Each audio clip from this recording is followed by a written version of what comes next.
Hi guys and welcome to Outbox Sports. Today we're going to be debating the top quarterback from the 2004 NFL Draft. That's Eli Manning of the New York Giants, Ben Roethlisberger of the Pittsburgh Steelers, and Philip Rivers of the San Diego Chargers. Now we have a bunch of different views here. We're all split between the three. Manny and myself, we're kind of going with Ben Roethlisberger here as to why he's the best quarterback. It's hard to argue why he's not, right, Manny? Listen, he has the most wins out of the three quarterbacks at 113, and his winning percentage is .663. This is far better than Eli, who's at .5. And Philip Rivers. And Philip Rivers. So I think, honestly, if you look at Big Ben, he's just an all-around great quarterback. Yeah. He has a huge arm. He can win and run on his feet like no quarterback out of the three can. You know, he's big. He's 6'5", 240. He's a big guy. Like it's so hard to sack Big Ben for some reason. Like if you just watch him play, he's unorthodox in the style too, and it's just amazing. Yeah, you know why it's really hard to sack Big Ben is because Pittsburgh has a really good team around him. He's had the resources to have good seasons. I think that's what separates Philip Rivers from both Eli and Ben Roethlisberger. Clearly, you have to take it with a grain of salt. Yeah. He hasn't won a Super Bowl. That's not his fault, though. Exactly. He's been he actually is one of the most consistent quarterbacks in NFL history. You know, he holds every single Chargers record too, like completions, game, career yards, touchdowns. And he hasn't had that guy that he can go to. It's mostly been Antonio Gates. So, he doesn't necessarily have the rings that Eli and Ben Roethlisberger do, and doesn't have the glamour. But he low-key is you have a very strong argument for him being the best quarterback in this draft class. You put him on a different team, and he has a completely different career. Oh yeah, and if you're looking at passing touchdowns in a career and completed passes, passing yards, he's up there with Big Ben, and Eli Manning. Yeah. But then Eli Manning does lead all of them in touchdown passes, completed passes, and passing yards. Yeah. And then also worth mentioning, he kind of seems he's a little underrated if you actually think about it. Oh, Eli is definitely he's totally underrated. He is number 8 in career passing touchdowns, behind Peyton Manning, Brett Favre, Dan Marino, and he's going to pass John Elway this season. It's pretty crazy. And then you look at the guy. Yes, he is. But he's passing John Elway. He's who going he to beat twice in the Super Bowl. That's what matters. 18-1. And he's known for coming in with his consistency. Exactly. He does well under pressure, and he can finish on those big plays, and that's what's important. I don't know. The way that he carries himself. We've talked about the Giants organization, just how classy they are, and just how they play with just on such a high standard, and they're such good working guys, and so that's why Eli leads the team.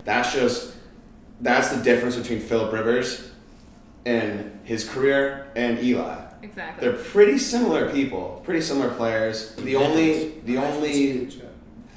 real thing that I can, besides the Super Bowl wins, is the players around him.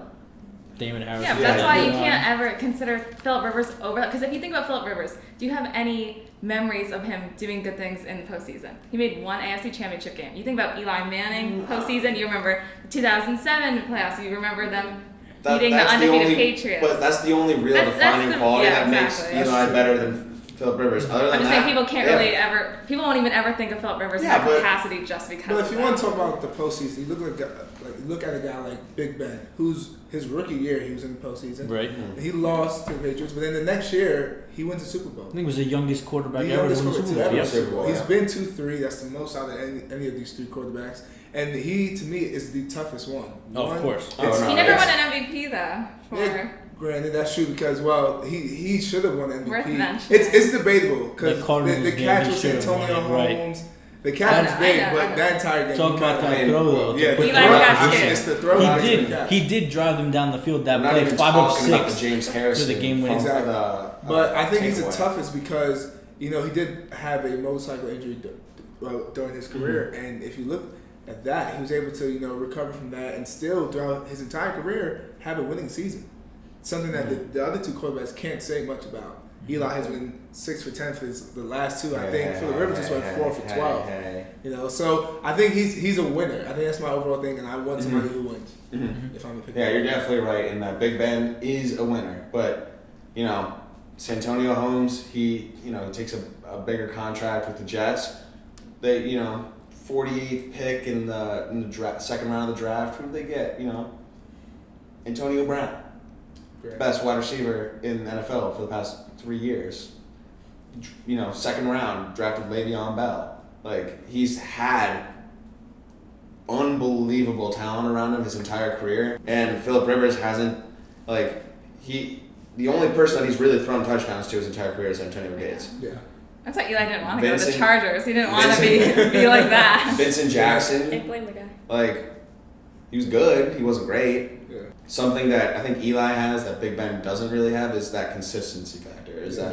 Each game, Phillip Rivers knows exactly what he's going to do, knows exactly where he's going with the football, and it's not what is Phillip Rivers going to do this game, is our offensive line going to show up, or is our defensive line going to show up, or are we going to be able to, not let the other team score 60 points? Yeah.